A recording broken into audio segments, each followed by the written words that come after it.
Kryptohan tayo! Welcome sa Usapang Crypto.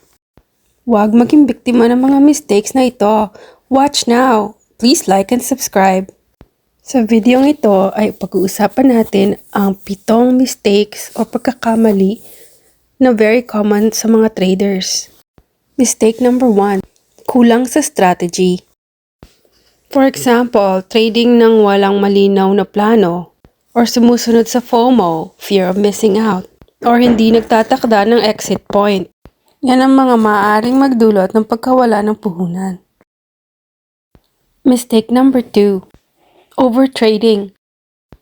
Madalas na pag-trade o paggamit ng mataas na leverage ng walang tamang risk management ay maaaring magresulta sa malalaking pagkalugi. Mistake number 3. Kakulangan sa research. Pagtangkilik sa mga coins base sa hype o walang pag-unawa sa teknolohiya ay maaaring magdala ng maling desisyon.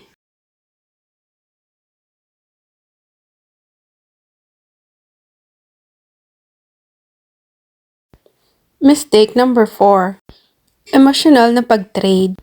Ang pagpapadala sa takot o kasabikan tulad ng panic selling sa pagbaba ng presyo o paghahabol ng kita sa mabilisang pagtaas, ito ay nagdudulot ng pagkakamali. Mistake number 5. Maling risk management. Hindi paggamit ng stop loss, paglalagay ng lahat ng pera sa isang coin lang, o hindi pagkakaroon ng diversification. Ito ang mga nagpapataas ng panganib ng malalaking pagkalugi. Mistake number 6. Focus sa short-term gains. Pagtutok lamang sa mabilis na kita at hindi iniisip ang long-term na potensyal ng mga coins.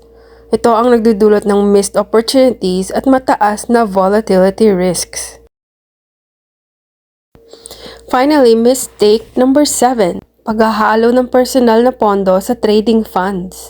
Paggamit ng personal na savings para sa trading ng walang tamang risk separation ay maaaring magdulot ng financial stress kung magkamali. Magandang maglaan lamang ng pera for trading na hiwalay sa savings mo. Final tip, laging magplano ng maayos, mag-research, mag-manage ng risk, at kontrolin ang emosyon kapag nagtitrade. Thank you for watching, and please don't forget to subscribe.